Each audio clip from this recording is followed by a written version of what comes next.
Ayan, magandang hapon po.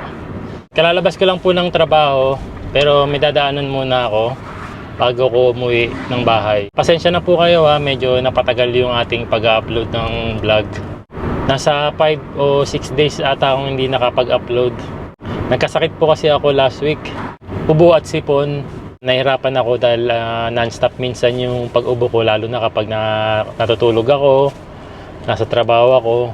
Tapos dumating pa po sa point na minalat na rin ako. Medyo nawalan ako ng boses, tapos iba na yung boses ko.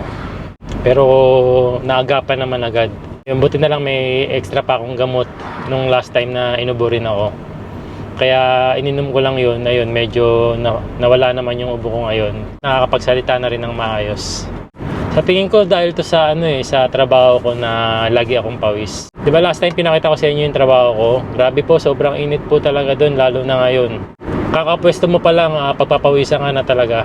Tapos may time pa na kapag break time, ayun, natutuyuan ako ng pawis. Sobrang busy, hindi ko na rin napapansin na ganun ang nangyayari. Ang gagawin ko, mag-iingat na lang ako sa susunod. Pero yun, kahit nga may sakit ako, pumapasok pa rin ako sa trabaho kasi ano lang naman siya, ubo sa kasipon.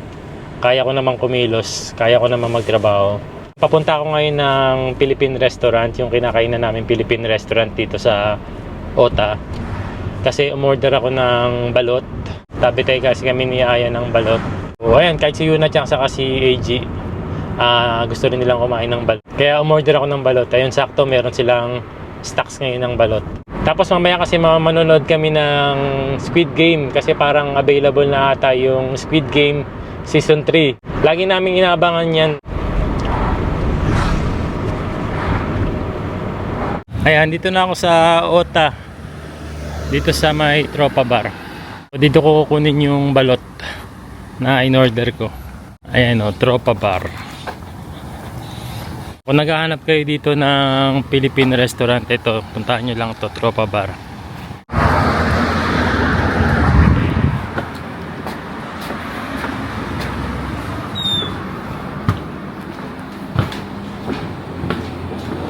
Balot po. Hashiburi na kaya. Ano kasi nag-open? Ito na painit na lang sa tubig. Sige, sige. Yung kinukuha mo talaga, hilaw, parang hilaw na hilaw pa talaga. Oo, ako magluluto. Tapos ikaw oo. Kasi kapag kaluto na, hindi mo alam kung kailan lang luto. So, mamaya nung Sige. talong ko na nakakaraan. 3,000. May mga luto na pala kayong ulam, Meron kayong dinuguan? Ay, Wala? bawal. Bawal na yun? Kami. Bawal dito? Hindi talaga kayo nagluluto ng dinuguan? Oo. Papaitan meron kayo? Papaitan, pwede. Meron kayo? Ay, ngayon wala. Wala. Lagay ko nga sa tabi hode ngayon yung balot. Alam mo, ilan ko yung balot? 90. Puro ganon. 90 pieces. Ayan na yung balot natin, 15 pieces, Yes po. Ayun. Wala kayong mga gulay na tinda ngayon? Wala eh. 3,000, ayan. Thank you po. Kaya kung gusto nyo bumili ng balot, Thank you. puntahan nyo lang si Kim. Sa Tropa Bar po, Yuroshiko every Friday and Saturday. Tabi hode po kami. Ayan. Yuroshiko po. Arigato. Meron kayong Facebook page, di ba? Yes po, Tropa Bar. Okay, sige. Thank Ayan, you. salamat. Ayan, nakuha ko na yung 15 pieces na balot. Matutuwa si Aya nito. Si Yuna Chang din, makagugulat. Meron tayong balot ngayon.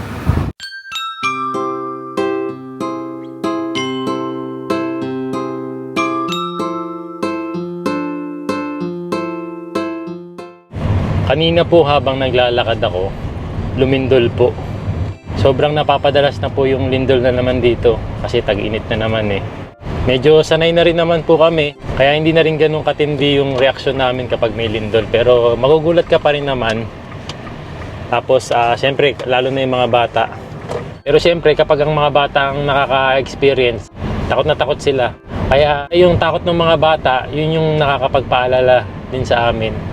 Dito ako napadaan sa may bundok, pauwi ng bahay kasi yung ibang daanan pauwi, sobrang traffic. Galing ako dito sa may Philippine restaurant. Ito lang yung pwedeng madaanan na hindi traffic. Ang uwian ng mga tao ngayon Ayan, pababa na ako ng bundok. Yeah.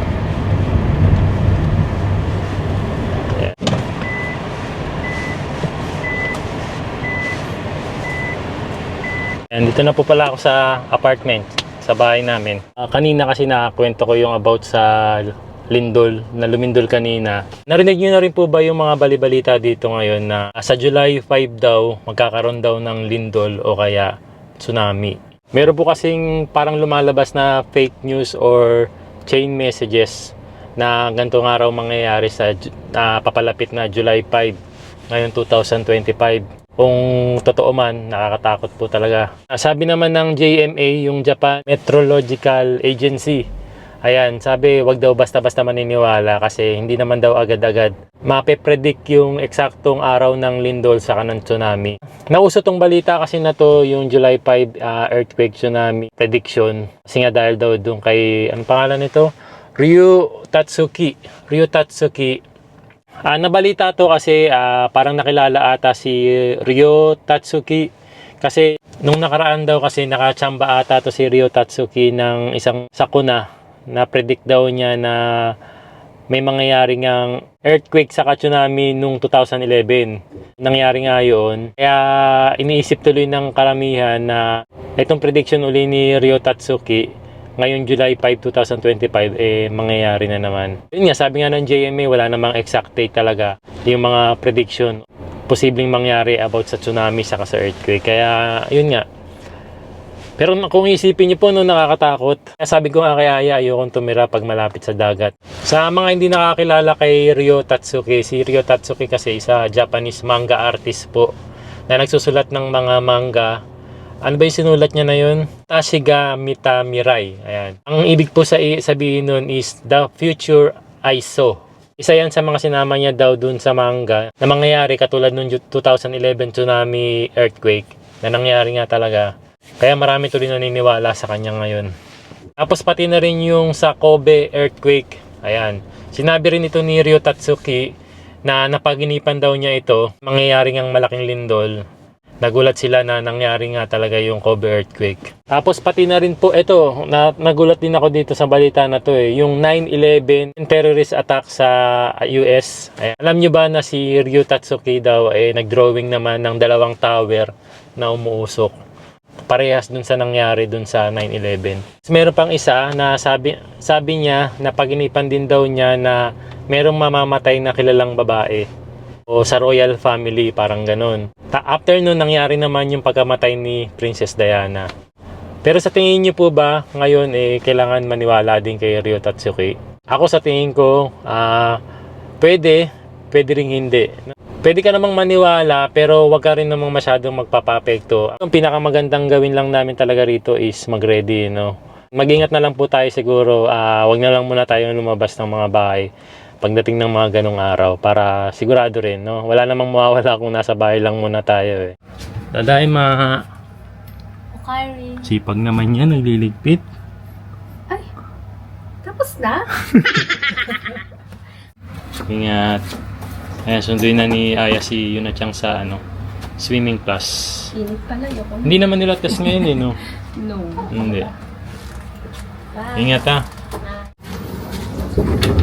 Oh! Nandiyan ka na pala. Ba't laging patay ang ilaw mo dyan? Nagtitipid? Ganyan ngayon wala kayong bukatsu? Wala. Bukas, Saturday, Sunday, wala kayong laban. Bukatsu wala rin. Pahinga day. Lax. Pahinga day. May pupunta po tayo bukas. Bukas balak sanang magpunta ng Kawa. Hindi po ako tutuloy. Ha? Hindi po ako tutuloy. Balak pa lang, no? Pero maghanap pa muna kung saan may kawang maganda. Iko? Kimas? Anong plano natin kaya sa birthday mo? Anong gusto mo? Ano po? Pwede po bang invite ko sila ko sa birthday ko tsaka sila Anton. Yung mga kaibigan mong dati pumunta rito? Oo naman. Dito na lang kayong celebrate. Pupunta sila? Opo. Sasabihan ko po sila. Yung mga dating pumunta nung birthday mo, ang liliit nyo pa nun no? Opo, ganyan ba? Happy birthday to you! Oh my God! Tsaka yung boses. Hindi, ang tagal na namin di sila nakikita. 2 taon na ba? Si Anthony po, di ba? Si Anthony po. Kailan ka ba nag-birthday dito noon? grade 5, grade 6. Grade 5, grade 6, tapos second year na kayo. So, ibig sabihin, mga 3 years mahigit na rin, no? Eh.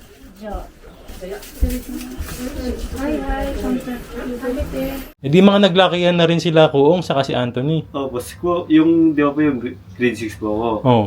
Yung height ko po nun. Yung po yung height ngayon ni Kuong. Anthony, Si Anthony po, parang mataas na po. ano bang lahi ni Anthony? Ano bang... Poland. Poland? Tsaka po Peru. Ay di malalaking tao sila. Si Anthony po mga 179. Pati sila, Yunaka po, malaki na din si Yunaka. Si Yunaka lumaki rin. Opo. Mahaba na din po yung... Pupunta rin si Yunaka. Doon po sige. yung for sure. Ne. Sabihan mo po. Oh, sige. Malapit lang po yung bahay. Sige, mag-ready kami ng mama para sa birthday mo ha. Thank you po. Sige.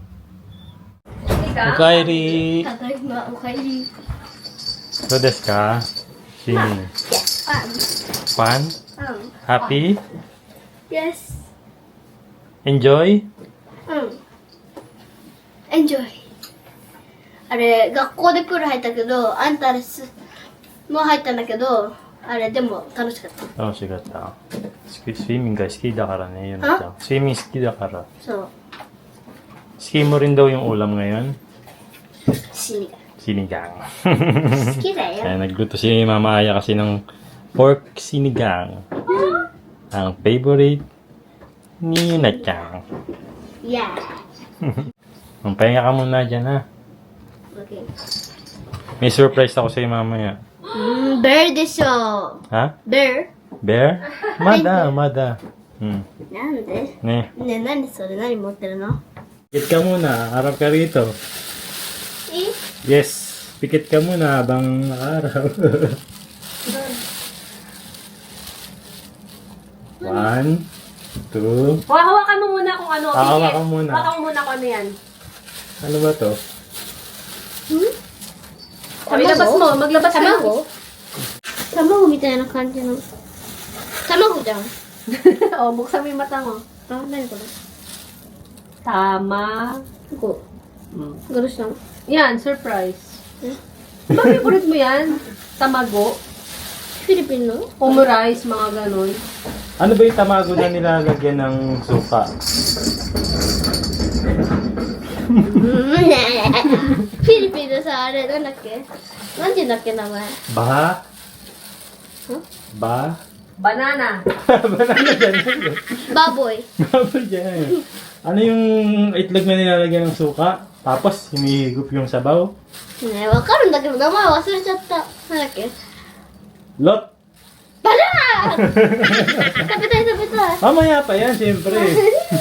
バロっていっぱい誰にもらったん Sigaw, cut tayo. えどこで Philippine. えフィリピン行った Sigaw yun. どこ Restaurant. Philippine restaurant. ー。 Ate, tabi rin eh. Nangko. Goko? Dami naman nun. じゃあ嘘さん。 Sangko?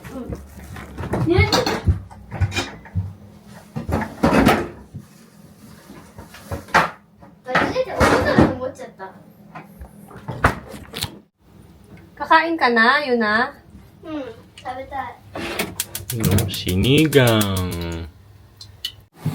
Sinigang for dinner. Kain na tayo. Yeah, pipi. Excited pa yan sa excited, oh.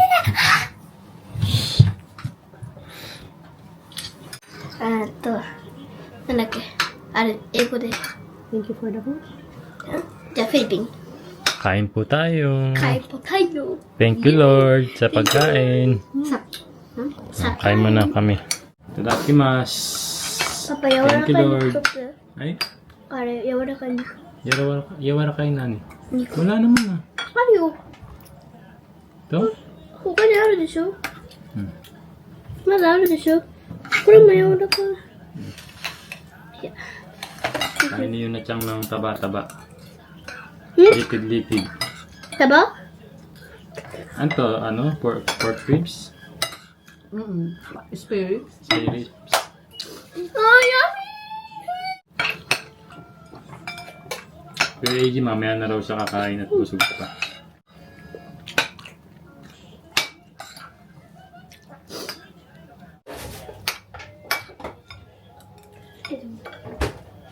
Yo, 今日ね、あれ、おやつのと調べようのことをあれ勉強したんだけど、でもなんだっけ、カロリーとかあるんだよ。アクアリアスは何カロリーだっけ、なんかあれ200カロリーの方がいいらしいんだよ。あれ今日カロリーの話したん。1日。 1日。そう。あれカロリー200カロリーじゃないとダメなんだって。それ何カロリー？じゃあ1日は200カロリーまでだけあれ、そう。あれ200カロリーより上だったらダメではないけど、でもちょっと体が良くないみたいな。体に良くない。Magiging ano ka ba? Health conscious ka? まあまあ。美味しいよ。Refreshing. Yes. Alam mo bang, ito ang unang-una ko natutunang musical instrument Oo. bago gitara. Hindi ako Lahat kami marurunong. Pag nangangaroling kami, ganito ang aming ginagamit.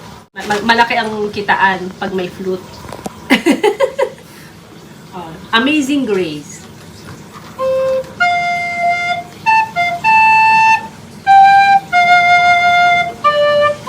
Galing ah.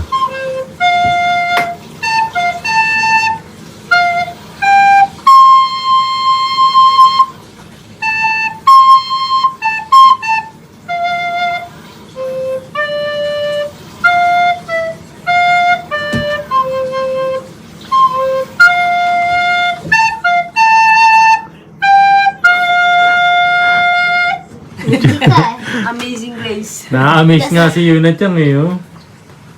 Ito kasi, be, Birthday. ito, do, re, mi, fa, sol, la, ti, do. 間違えてこっちがどうだと思ってた。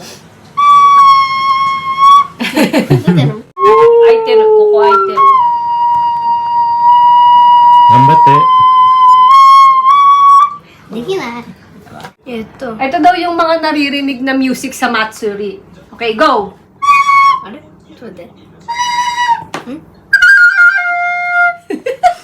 Paano?